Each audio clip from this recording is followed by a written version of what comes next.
नमो विष्णुपदाय कृष्णप्रस्थाय भूतले श्रीमते भक्ति वेदांत स्वामी नामने नमस्ते सारस्वती देवी गौरवाणी प्रचारे निर्विशेष शून्यवादी पाश्चात्य जय श्री कृष्ण चैतन्य प्रभु नित्यानंद श्री अद्वैत गदाधर शिवासादि गौर भक्तवृंद हरे कृष्ण कृष्ण कृष्ण हरे हरे हरे राम राम राम हरे हरे। श्री ब्रह्म संहिता की जय। हम लोग जन्माष्टमी के लिए जो तैयारी कर रहे हैं इसमें काफ़ी अच्छा लग रहा है और सब लोग प्रयास भी कर रहे हैं। हम लोग धीरे से अब 2 श्लोकों का अध्ययन हम लोग और बढ़ाएंगे ताकि इसका हम लोग पठन पाठन सोमवार तक जारी रखेंगे। फिर सोमवार को फिर हम लोग 2 श्लोक बचे हैं उनको भी हम लोग पूरा कर लेंगे। और काफ़ी अच्छा चल रहा है, समय सीमा भी काफ़ी अच्छी चल रही है, कोई दिक्कत नहीं महसूस रही है। जो 1-2 भक्तों का थोड़ा कन्फ्यूजन में कहीं रहा होगा हम लोग हल कर लेंगे। और आइए हम लोग सीधे ब्रह्म संहिता पर चलते हैं, आगे प्रयास करेंगे। ईश्वरः परमः कृष्णः सच्चिदानंद विग्रह अनादिरादिर्गोविन्दः सर्वकारणकारणम् चिन्तामणि प्रकर्षद्मसो कल्पवृक्ष लक्षावृतेषु सुरभिरभिपालयन्तम् लक्ष्मी सहस्रशतसंभ्रम सेव्यमानम् गोविन्दमादिपुरुषं तमहं भजामि। वेणुं कुलन्तम् अरविन्ददलायताक्षं वरहावतं संसिताम्बुदसुन्दराङ्गं कन्दर्पकोटिकमनीयविशेषशोभम् गोविन्दमादिपुरुषं तमहं भजामि। आलोलचन्द्रकलसद्वन्माल्यवंशे रत्नांगदं प्रणलय केलिकलाविलासं श्यामं त्रिभंगललितं नियतप्रकाशं गोविन्दमादिपुरुषं तमहं भजामि। अंगानि यस्य सकलेन्द्रियवृत्तिमन्ते पश्यन्ति पान्ति कलयन्ति चिरं जगन्ते आनन्दचिन्मय सदोज्ज्वल विग्रहस्य गोविन्दमादिपुरुषं तमहं भजामि। अद्वैतम् अच्युतम् अनादिम् अनन्तरूपम् आद्यं पुराणपुरुषं नव यौवनं च वेदेषु दुर्लभम् अदुर्लभम् आत्मभक्तो गोविन्दमादिपुरुषं तमहं भजामि। पंथास्तु कोटिशतवर्षसम्प्रगम्यो वायोरथापि मनसो मुनिपुङ्गवानां सोऽप्यस्ति यत् प्रपदसि मन्य अविचिन्त्य तत्त्वे गोविन्दमादिपुरुषं तमहं भजामि। एको अप्यैषो रचयितुं जगत् अण्डकोटिं यक्षक्षक्तरीत अस्ति जगत् अण्डचयायदन्तः अण्डान्तरस्थपरमाणुचयान्तरस्थं गोविन्दमादिपुरुषं तमहं भजामि। यद्भावभावितधियो मनुजास्तथैव सम्प्राप्य रूपमहिमा संयानहोषः सुप्तैर्यम् एव निगम प्रथितैः स्तुवन्ति गोविन्दमादिपुरुषं तमहं भजामि। आनन्दचिन्मय रस प्रतिभाविताभिस्ताभिर्य एव निजरूपतया कलाभिः गोलोक एव निवसत्य अखिलात्मभूतो गोविन्दमादिपुरुषं तमहं भजामि। प्रेमाञ्जन चक्षुरीत भक्ति विलोचनेन सन्तः सदैव हृदयेषु विलोकयन्ति यम श्याम सुन्दरम् अचिन्त्य गुणस्वरूपं गोविन्दमादिपुरुषं तमहं भजामि। रामादिमूर्तिषु कलानियमेन तिष्ठन् नानावतारम् अकरोद भुवनेषु किन्तु कृष्णः स्वयं सम्भवतः परमः पुमानयो गोविन्दमादिपुरुषं तमहं भजामि। यस्य प्रभा प्रभवतो जगद अंडकोटि कोटिस्व अशेष वसुधाधि विभूति भिन्नम तद ब्रह्म निष्कलम् अनन्तम् अशेषभूतं गोविन्दमादिपुरुषं तमहं भजामि।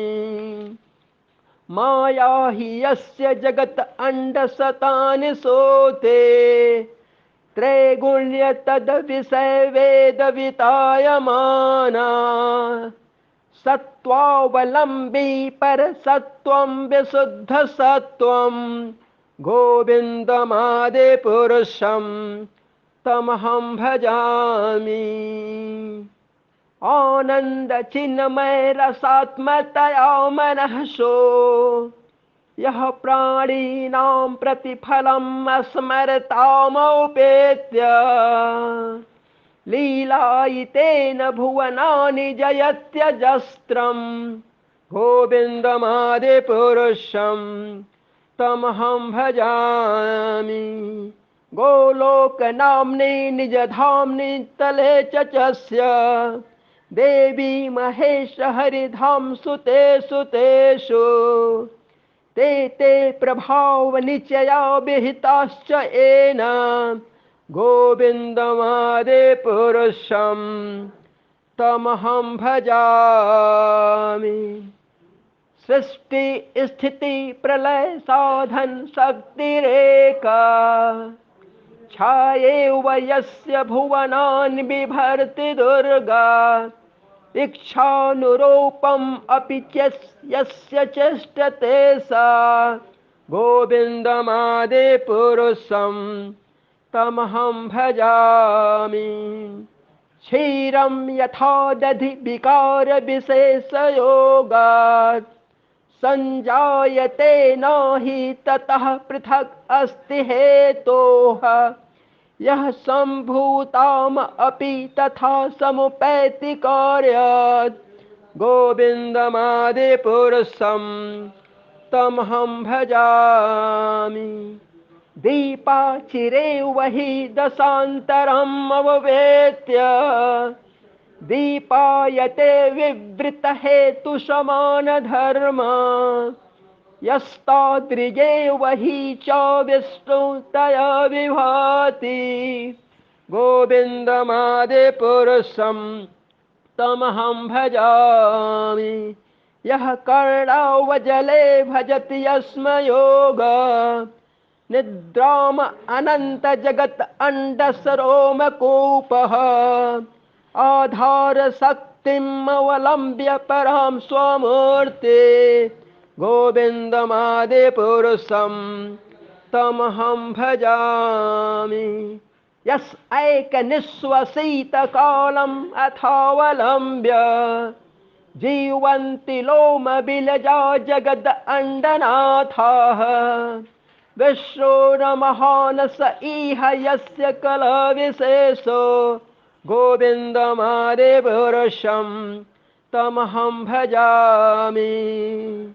भास्वान्यथास्म सकलेषु निजेषु तेजः स्वीयं कियत् प्रकटयत्यपि तद्व अत्र ब्रह्मा यः एष जगदण्डविधानकर्ता गोविन्दादिपुरुषं तमहं भजामि।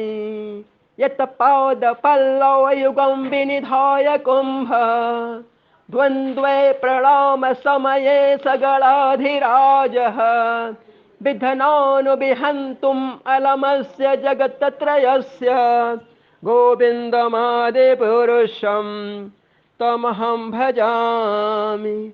अग्निरमहि गगनम् अम्बुमरुददिशश्च कालस्तथात्ममनसीति जगत्त्रयाणि यस्माद्भवन्ति विभवन्ति विशन्ति यं च गोविन्दमादिपुरुषं तमहं भजामि। यस्य चक्षुरे सविता सकलग्रहाणां राजा समस्तसूरमूर्तिरशेषतेजः यस्याज्ञा संभ्रमति संभृतकालचक्रो गोविन्दमादिपुरुषं तमहं भजामि। धर्मोऽथ पापनीचयः श्रुतयस्तपांसे ब्रह्मादिकीटपतंग अवबधयश्च जीवाः यदत्र मात्र विभो प्रकट प्रभाव गोविन्दमादिपुरुषं तमहं भजामि। हम सब इस प्रकार से लगभग 10:30 मिनट का हम सब का मोटा मोटी चल रहा है। तो हम लोग का थोड़ा सा हम लोग इसी को आगे बढ़ाएंगे। तो 10:30 मिनट के आसपास हम लोग का चल रहा है। ये हम लोग का 2 श्लोक हम लोग श्लोक संख्या 25 और 26 हम लोग जोड़े थे। आइए एक बार फिर से इन दोनों श्लोकों को पुनः जिनका हम लोग 25 और 26 करेंगे। इसके बाद से हम लोग के बाद 2 श्लोक बचेंगे। हम लोग इसको हम लोग शनिवार, रविवार और सोमवार को भी करेंगे। सोमवार को हम लोग सोमवार को बढ़ाएंगे। तो आइए देखिए थोड़ा सा इसमें शब्दों पर हम सबको एक बार 25-26 पुनः कर लेते हैं। यच्च चक्षुरे सविता सकल ग्रहाणाम राजा समस्त सूर मूर्तिर अशेष तेजाः यस्याज्ञा ऐसे हम हो सकते यस्याज्ञा भ्रमति संभृत काल चक्रो गोविंद आदिपुरुषम तमहं भजामि। और आगे शब्द में थोड़ा सा ध्यान देना पड़ेगा हम सबको। धर्मो अथ, ठीक है, धर्मो अथ अगर रेखा देंगे, नहीं रेखाएंगे, धर्मो अथ पाप निश्चयः या न काट पाप निश्चयः बोलेंगे। पाप निश्चयः श्रुतयस, श्रुत अलग बोलिए, यस अलग बोलिए। श्रुतयस्तपांसे ब्रह्मादिकीट पतंगावधयश्च जीवाः। और यहाँ देखिए यद अलग दत्त अलग।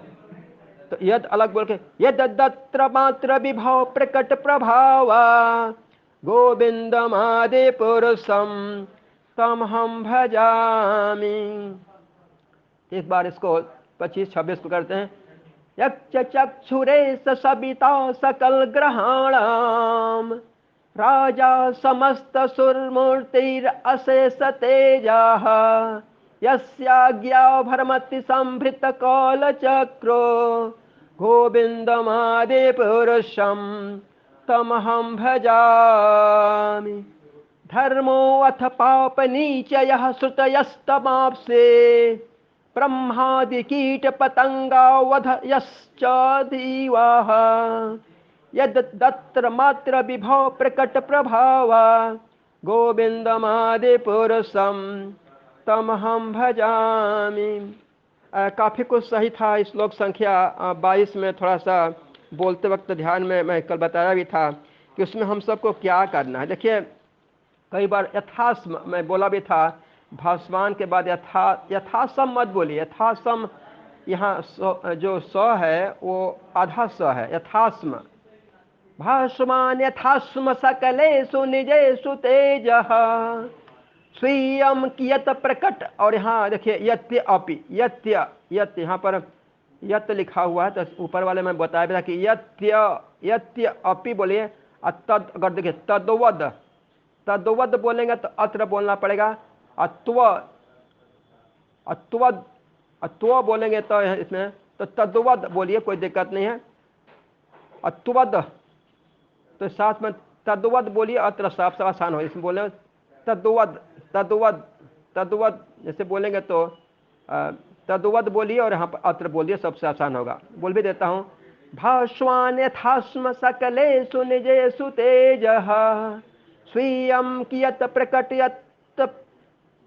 एक बार फिर से। भास्वान यथास्म सकलेषु निजेषु तेजः स्वीयं कियत् प्रकटयत्यपि तद्वद अत्र ब्रह्मा ययेष जगद अंड विधान। देखिए इसको कई भक्तों में फंस रहा है। देखिए इसको क्या कैसे बोलना है। अगर देखिए जगदंड बोलेंगे कोई बात नहीं, और जगद बोल देंगे तो फिर अंड बोलना पड़ेगा। ब्रह्मा यह ऐसा जगद अंड विधान करता, जगद अंड बोलना पड़ेगा, जगत अंड, क्योंकि दो में जब तो उसको विराम कर देंगे, जगत अंड बोलना पड़ेगा, नहीं तो जगदंड बोलना पड़ेगा। तो जो कोई एक कर लीजिए, लेकिन चारों लोग एक ही करेंगे। जो एक चार भक्त एक समूह में रहेंगे तो जगत सबसे अच्छा लगता है। ब्रह्मा ये स जगत अंड विधान करता, तो जगत अंड बोलिए, सबसे अच्छा है। जगत अंड विधान करता बोलिए। तो इस प्रकार से हम लोग, और काफ़ी कुछ सही हो चुका है। अब थोड़ा थोड़ा एक ध्यान रखिए कि देखिए हम लोग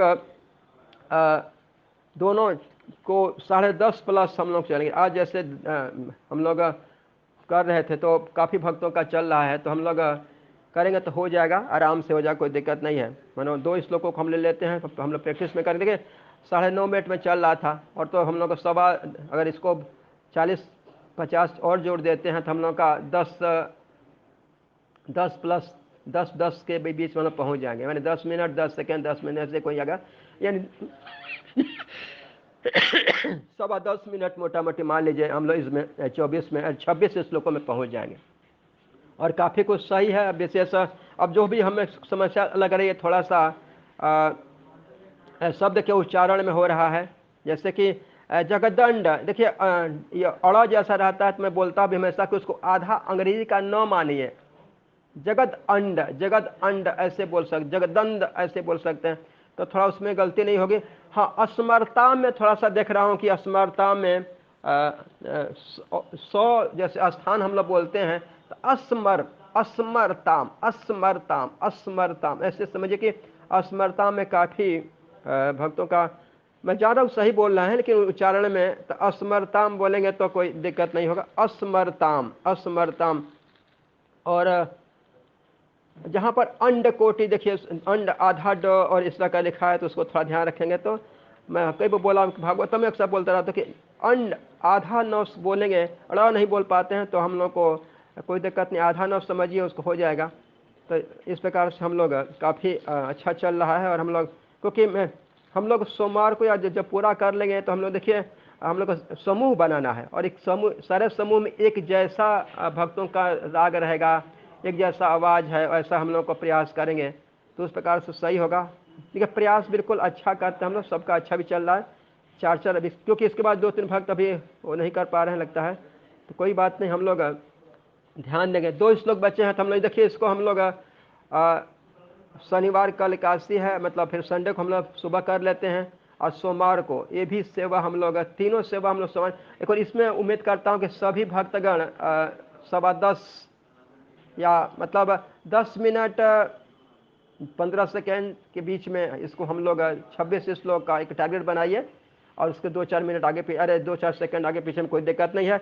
10 मिनट 15 सेकंड का टारगेट हम लोग बनाते हैं। 10 मिनट 15 सेकंड, 10 मिनट 15 सेकंड, इसको हम लोग इस 26 श्लोकों का हम लोग टारगेट बनाएंगे। 10 मिनट 15 सेकंड, तो हम लोग का उस प्रकार से हम लोग 60, तो बिल्कुल ऐसा हो जाएगा। तो ऐसा ध्यान रखिए, बिल्कुल देखिए कोई भी ऐसी नहीं कि जो हम प्रैक्टिस करेंगे तो नहीं होगा, कन्फ्यूजन किसी प्रकार का नहीं होना चाहिए, और फिर हम लोग आगे बढ़ ही जाएंगे, किसी प्रकार का दिक्कत नहीं होगा। जैसे कल टारगेट बना था कि हम लोग 23 सेकेंड के आसपास में हम लोग पूरा करना। आइए हम लोग सीधे अब अपने मूल भगवद गीता पर चलते हैं, और कल एकादशी है, सबको एक तरह से बधाई। आइए हम लोग श्री प्रभुपाद जी सबसे हम लोग कर चुके हैं, एक बार आगे बढ़ते हैं। हे कृष्ण करुणा सिंधो दीनबंधो जगतपते गोपेश गोपिका कांत राधा कांत नमोस्तुते तप्त कांचन गौरांगे राधे वृंदावनेश्वरे वृषभानुसुते देवी प्रणमामि हरे प्रिये वाञ्छाकल्पतरुभ्यश्च कृपा सिन्धुभ्य एव च पतितानां पावनेभ्यो वैष्णवेभ्यो नमो नमः। जय श्री कृष्ण चैतन्य प्रभो नित्यानंद श्री अद्वैत गदाधर शिवासादि गौर भक्तवृंद। हरे कृष्ण कृष्ण कृष्ण हरे हरे, हरे राम राम राम हरे हरे। हम लोग कल श्लोक संख्या 5 का अध्ययन करेंगे और जैसा कि तात्पर्य हम लोग के बहुत छोटे छोटे चल रहे हैं, हम लोग को 7-8 लाइन का इतना तो हम लोग बिल्कुल करते हैं। तो आइए हम लोग सीधे श्लोक पर लाते हैं। और जैसा कि देवी तथा आश्रित स्वभाव यह अभी इसका भगवान स्पष्ट रूप से बताए जा रहे हैं। और कल हम लोग को बताए थे कि इसके पहले 26 गुण बताए थे, वो उनको बताए थे कि ये दैवी संपत्ति है, यानी संपत्ति एक तरह से दैवी गुण है। और कल जो 6 गुणों को बताए थे, इसमें दंभ दर्प अभिमान क्रोध पारुष्य और अज्ञानता, इसको जो 6 गुणों को बताए थे, अवगुणों को बताए थे, उसको बताए थे कि आश्रित प्रकार के। अब अर्जुन को शंका हो गई कि इसमें मेरा अधिकार किस में है, या मैं किस कैटेगरी में मैं आ रहा हूँ। अब चिंता हो गई। ऊपर से भगवान हमको युद्ध करने के, यहाँ तो क्रोध दिखाने को कह रहे थे, यहाँ पर निष्ठुरता दिखाने की बात कर रहे थे। यानी मोटा मोटी भाषा में कहा जाए तो मार काट की भगवान यहाँ बात कर रहे थे कि चलो मार काट करो, और यहाँ बता रहे हैं कि क्रोध नहीं करना चाहिए, अभिमान नहीं करना चाहिए, और किस प्रकार से मतलब निष्ठुर नहीं होना चाहिए। और उसी प्रकार के हमको यहाँ पर फंसा भी रहे हैं उनके भाव में ऐसा। तो अर्जुन के मन में आया, शंका थोड़ा सा आ गया। तो उनका मन थोड़ा, जैसे शंकर कहते हैं कि उनका मन थोड़ा सा भारी हो गया कि अब क्या करें हम, तो मैं किस कैटेगरी में हूँ, इसका निर्णय कौन करेगा। तो यह सब ये सोच ही रहे थे। तो भगवान तो देखिए अंतर्यामी हैं, भगवान समझ लिए कि क्या सोच रहा है। तो आगे भगवान उसी को शंका समाधान कर रहे हैं अर्जुन जी का। तो श्लोक संख्या 5 में हम लोग आते हैं। कैसे लिखा है? दैवी संपद्वी मोक्षाय निबंधाया सुरे मता मां शोचः संपदम दैवीमभिजातोस्मि पांडव, ऐसे लिखा हुआ है। लेकिन जब हम लोग अपने छंदों के हिसाब से बात करते हैं तो कैसे साफ लिखा है? दैवी संपद विमोक्षाय। यहाँ पर देखिए दो के ऊपर जो बिंदु है वहाँ पर शब्द क्या है? संपद। और दो परी का मात्रा नहीं है, आगे जो वो है उसके ऊपर ही का मात्रा विमोक्षाय। यहाँ क्या हो जाएगा? दैवी संपद दैवी संपद विमोक्षाय, दैवी संपद विमोक्षाय। और यहाँ क्या बोलेंगे? निबंधाया सुरे मता। तो उसको जैसे लिखा वैसे बोलिए, निबंधाया सुरे मता। निबंधाया, देखिए निबंधाया सुरे मता। और उसके बाद माँ सूच संपदम देवी माँ बीझातो अस्मि पांडव। यहाँ पर छंद क्या बनेगा? तो यहाँ माँ वहाँ बाहर चला जाएगा। माँ शोच संपदम दैवी में हो जाएगा। आज हो जाएगा, यहाँ पर और छिपा हुआ है अभिजातोस्मि पांडव। इस प्रकार से बोलने का प्रयास भी करना है। आइए एक बार बोल भी देता हूँ। दैवी संपद विमोक्षाय निबंधाया सुरे मता मां शोचः संपदम दैवीम अभिजातोस्मि पांडव। अभिजातोस्मि, देखिए अगर उसको तो को नहीं रेखाएंगे तो 80 बोलना पड़ेगा, ऐसे कर सकते हैं। नहीं तो रेखा दीजिए, तो नहीं रेखाएंगे तो 80 बोलना पड़ेगा, नहीं तो सी रह जाएगा। अभिजातोस्मि, जातोसी, अभिजातोसी, अभिजातोसी, ऐसे शायद मैं बोल दिया क्या गलती से, मैं ध्यान में नहीं आ रहा है। आज एक बार फिर से बोलता हूँ। देवी संपद विमोक्षाय निबंधाया सुरे मता मां शोचः संपदम दैवे अभिजातोसी पांडव। अभिजातोसी पांडव, अभिजातोसी पांडव, अभिजातोसी हो सकता है गलती से मैं बोल दिया, क्षमा करेंगे। अभिजातोसी पांडव। आगे भगवान क्या कह रहे हैं अनुवाद, दिव्य गुण मोक्ष के लिए अनुकूल है और आसुरी गुण बंधन दिलाने के लिए है। हे पांडु पुत्र, तुम चिंता मत करो, क्योंकि तुम दैवी गुणों से उक्त होकर जन्मे हो। अब देखिए, सीधे सीधे भगवान ने समाधान कर दिया। वो अंतरामी भगवान, संतगण कहते हैं कि भगवान समझ गए कि इसके मन में शंका हो गई है, इस शंका को जल्दी दूर करना चाहिए, नहीं तो इससे बहुत बड़ा काम कराना है, और ऊपर से पूरा गीता का ज्ञान जो है इसको और भी आगे देना है। तो उसको कह रहे हैं कि दिव्य गुण मोह के लिए, प्रतीक के लिए अनुकूल है, और आसुरी गुण, यानी सीधे हम लोग समझ सकते हैं कि जो 26 गुण बताए हैं भगवान, उसके माध्यम से मोक्ष की प्राप्ति हो सकती है। और असुर गुण, जो 6 गुण बताए थे, इसको अपनाने से में क्या होगा, पुनरअपि जननम पुनरअपि मरणम, या हम इस संसार के बंधन में हम पड़ जाएंगे। यानी सीधे सीधे यहाँ पर भगवान मोक्ष का कारण, यानी दैवी संपदा जो है, या दैवी संपत्ति है, या दैवी गुण है, उसको मोक्ष का कारण बता रहे हैं। और आसुरी संपत्ति जिनको हम लोग 6 गुण कहते हैं, उनको बंधन का कारण बता रहे हैं।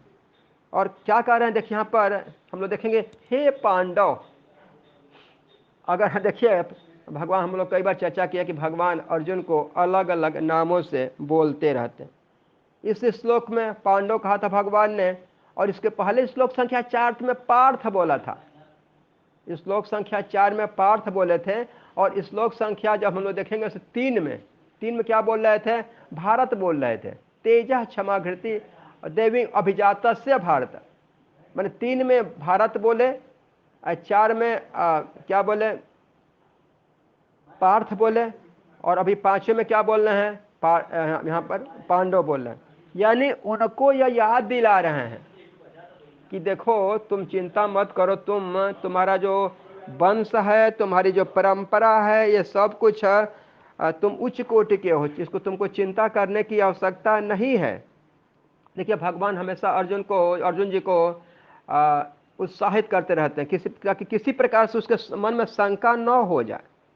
यानी सीधे सीधे हम लोग कह सकते हैं कि हाँ, भगवान दैवी संपत्ति को लक्ष्य कर जैसे बता रहे हैं, और यहाँ दोनों बता रहे हैं कि किस कार्य के करने से क्या होता, उन्होंने स्पष्ट कर दिया।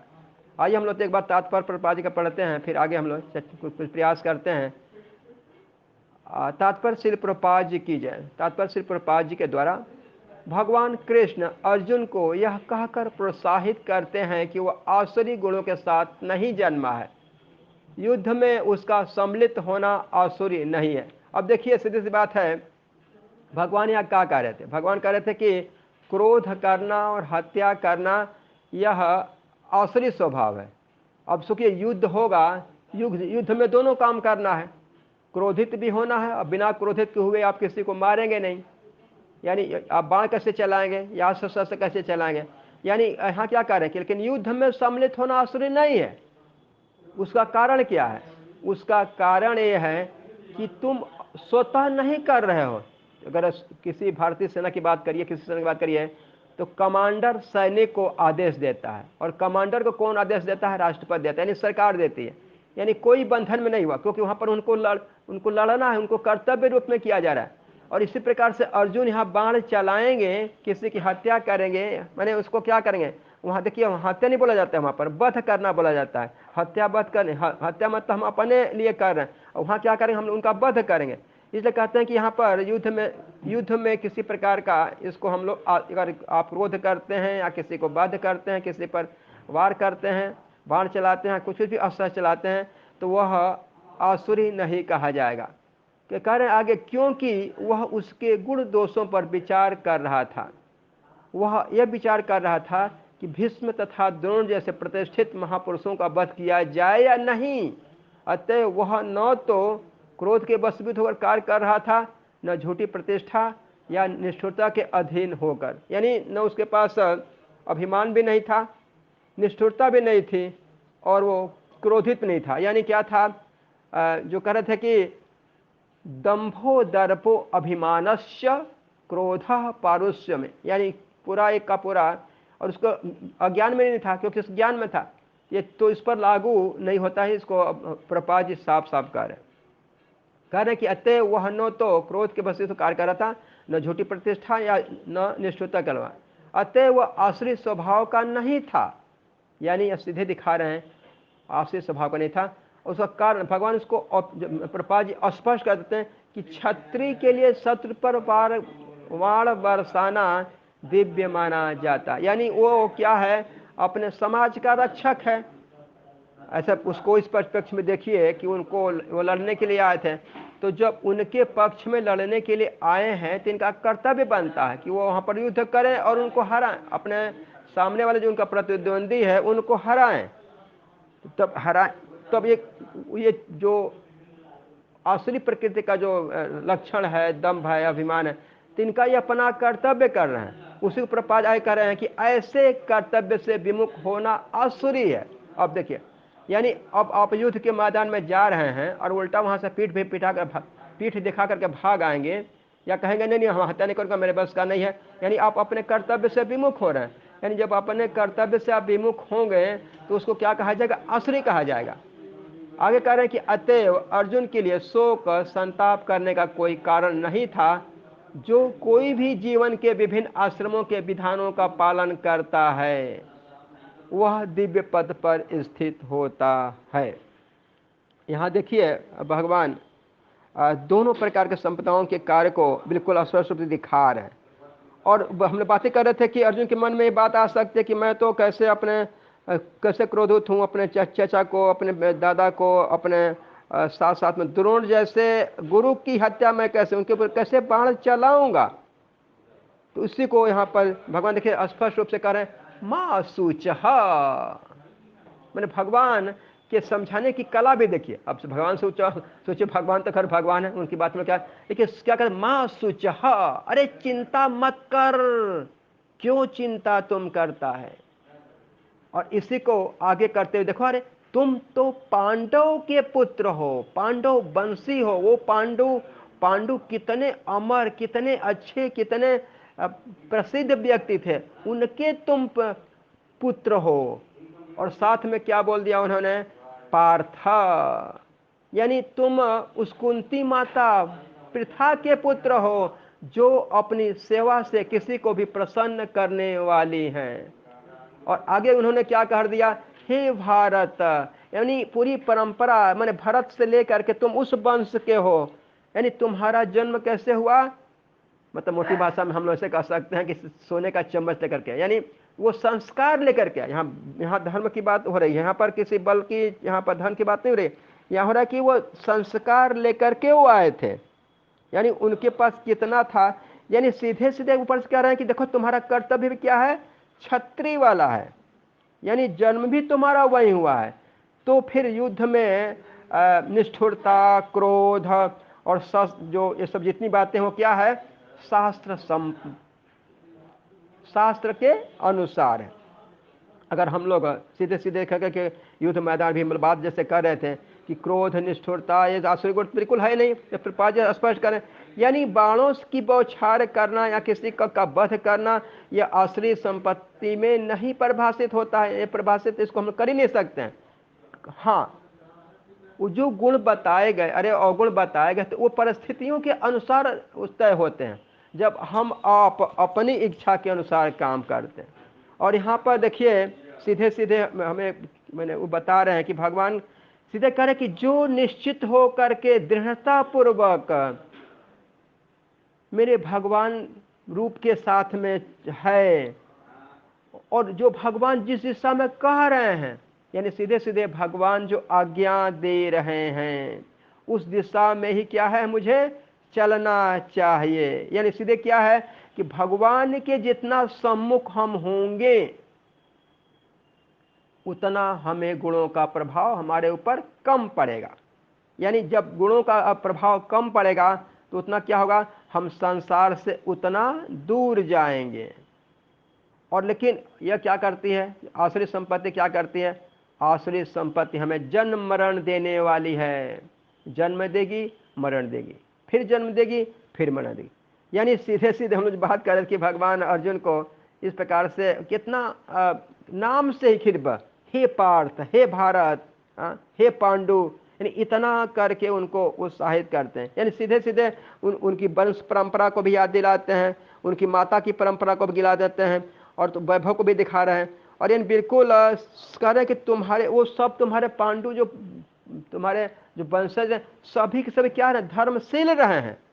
यानी जब सब कुछ माता पिता का भी एक तरह से कहिए तो हम लोग कहते हैं अरे उनका नानी पर पड़ा है, मामा पर पड़ा है, ऐसे पड़ा है, इन सब कुछ क्या है, दैविक और तुम्हारे अंदर क्या है, स्वाभाविक है। और क्या मतलब अनुवांशिक है, मैं अनुवांशिक हो भी है। इसलिए तुमको किसी प्रकार की चिंता नहीं करनी चाहिए। तुम ये मत घबराओ कि क्या होने वाला, तुमको सिर्फ मेरे आज्ञा के अनुसार, यानी सीधे सीधे देखिए तुम्हें कार्य करना है। तो संतगण बिल्कुल सीधे करें कि ये जो व्यक्ति या जो संसार में जो भी व्यक्ति रहता है, वो जो दैवी संपत्ति से युक्त जो क्या बोलते हैं साधक होता है या भक्त होता है, वो क्या करता है, उसका वास्तव वो करता क्या है कि भगवान जैसा कहते हैं वैसा ही करता है। अरे भगवान सीधे कह रहे हैं कि वो व्यक्ति तत्व ज्ञान का अधिकारी है, उसी को वास्तव में भगवान को जानने का अधिकार भी प्राप्त है। जैसे हम लोग कल भी कह रहे थे कि 26 गुण हो जाए तो भगवान को हम जान, यानी भगवान को अच्छे से हम भज सकते हैं, भगवान को अच्छे से प्रेम कर सकते हैं, भगवान की दिव्य भक्ति में जा सकते हैं। यानी क्या हो सकता है कि भगवान को हम तत्व ज्ञान से क्या करते हैं, जान सकते हैं, यानी जानने का अधिकार ही हमें मिलता है। लेकिन इसका उल्टा क्या होता है, जब हम आसुरी संपदा से युक्त होंगे, यानी आसुरी गुण हमारे अंदर रहेगी, तो हम किसके अधिकारी बनेंगे, यानी वो संसार के अधिकारी बनेंगे। यानी क्या होगा, सदा संसारी रहेंगे, यानी संसार हमको फंसाए रहेगा। यानी ऐसे व्यक्ति क्या होता है, ऐसे जीव क्या होता है, संसार में बने रहना उनका क्या है, सुनिश्चित है, सुनिश्चित है। यानी सीधे सीधे हमें क्या करना चाहिए, जब हम सदा संसारी रहते हैं, यानी आसुरी संपदा का क्या है मतलब वहां बिल्कुल सब कुछ उसका क्या करना चाहिए, सर्वत्र त्याग करना चाहिए, क्योंकि ये हमें क्या करना है, बंधन करने वाला है। यानी सीधे सीधे आचार्यगण बोलते हैं कि अर्जुन साफ साफ कहते हैं कि मेरी आज्ञा के अनुसार जो आचरण करता है, हे अर्जुन मैंने बताना चाहते हैं कि मेरी आज्ञा के अनुसार जो आचरण करना है वो समझो कि वही है, वो क्या है, वही दम्भी संपदा है। यानी भगवान के आदेश को स्वीकार कौन करेगा, जो इस 26 गुणों से युक्त होगा। सीधी सी बात है, माने ये स्वतः आ जाएगा, क्योंकि उसके अंदर क्या रहेगी, अज्ञानता नहीं रहेगी। वो ज्ञान चक्षु से अपने को समझेगा कि अरे सब भगवान का है, सब भगवान के लिए, सब भगवान से, तो जो भगवान कह रहे हैं उसको स्वतः मान लेना चाहिए। अब भगवान ने गीता में जितने आदेश दिए हैं, अब उसका हम विरोध करें तो क्या होगा, हम आसुरी कहलाएंगे। सीधे तो जब आसुरी कहलाएंगे तो क्या हमें मुक्ति के नहीं मिलने वाले हैं। यानी भगवान के आदेश के अनुसार जब हम आचरण करेंगे तो क्या मिलेगा, हमको मोक्ष मिलेगा। और क्या मिलेगा, भगवत प्राप्ति मिलेगी। और क्या मिलेगा, भगवत प्रेम मिलेगा। और नहीं करेंगे तो क्या होगा, पुनरपि जननम पुनरपि मरणम, माँ के कोख में हमेशा हमें आना ही पड़ेगा। यानी क्या होगा, एक से भगवान की प्राप्ति हो रही है, एक हमसे क्या हो रहा है, भगवान से दूर हो रहा है। यानी जो भगवान की आज्ञा के विपरीत आचरण कर रहा है वो क्या हो गया, आसुरी संपद वाला क्या हो गया, बंधन देने वाली क्या हो गई, सोच हो गई। यानी और क्या हो गया, अंतोगतवा वो अधोगति को भी प्राप्त कर सकता है, अधोगति। और जब अधोगति हो जाएगी तो फिर क्या होगा, वो उसका हम लोग बिल्कुल समझ सकते क्या होता है। तो सीधा सीधा सरकार बिल्कुल कहते हैं कि जो देवी संपत्ति जो ये मोक्ष रूपी क्या है, या सूर्य का उदय दिला, जैसे सूर्य उदय होते हैं उस प्रकार से ये हमारा क्या करता है कि जो मोक्ष रूपी सूर्य का उदय करने वाली है। यानी क्या है, वो प्रभात काल जैसा है। यानी क्या है, कृष्ण सूर्य सम, हम लोग इसे कहते हैं। इसलिए ये जितना ज्ञान है, भगवत ज्ञान है, क्या है, सूर्य के समान है। यानी वो क्या है, प्रभात काल, उसको हम समझे कि आपके अंदर आ गया, समझिए आपके अंदर उजाला ही उजाला है। यानी क्या हो गया, प्रभात काल आ गया। और जैसे ही आपके पास ये नहीं है, यानी उस क्या समझ लीजिए, आश्रय संपत्ति जीवों को जकड़ने वाले क्या है, मोहरूपी लोहे की जंजीर है, कड़ी है।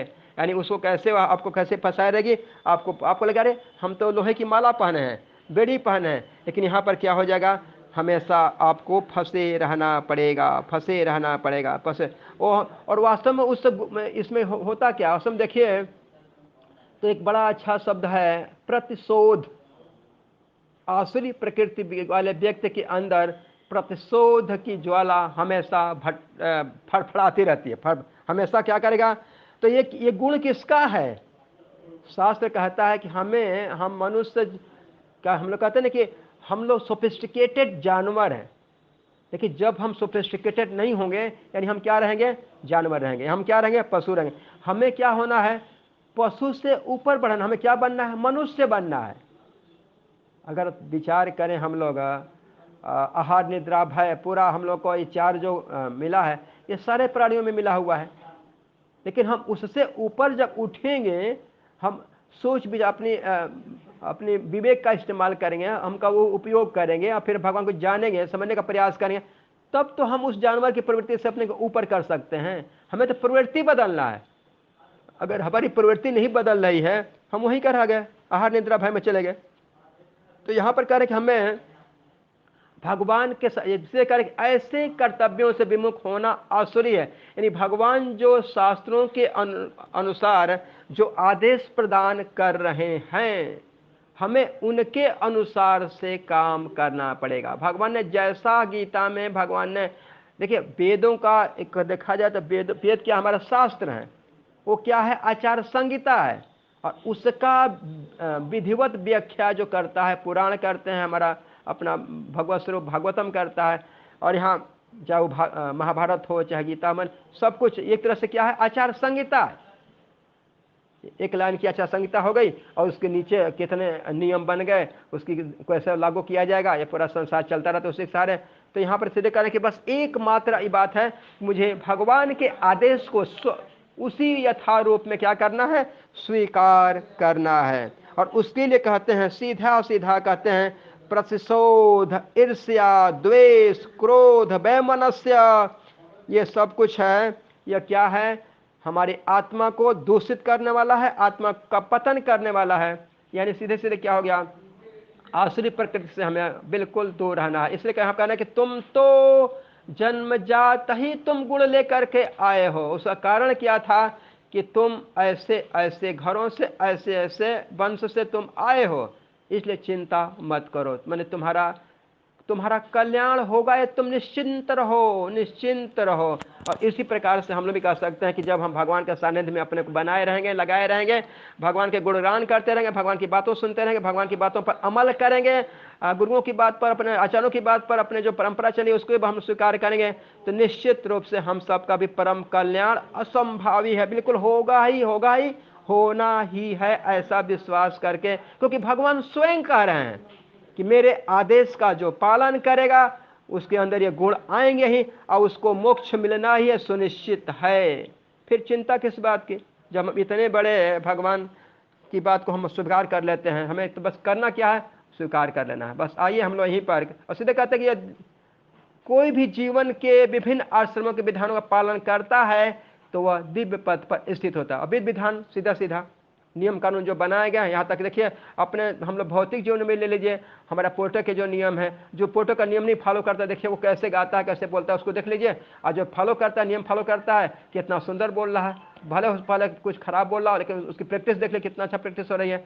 तो हमको इस तरह से अनुकूल भाव से भगवान के साथ में हमें जुड़े रहना चाहिए। आइए एक बार फिर से तो बोलते हैं, देवी संपद विमोक्षाय निबंधाया सुरे मता मां शुचः संपदम देवीम अभिजातोऽसि पांडव।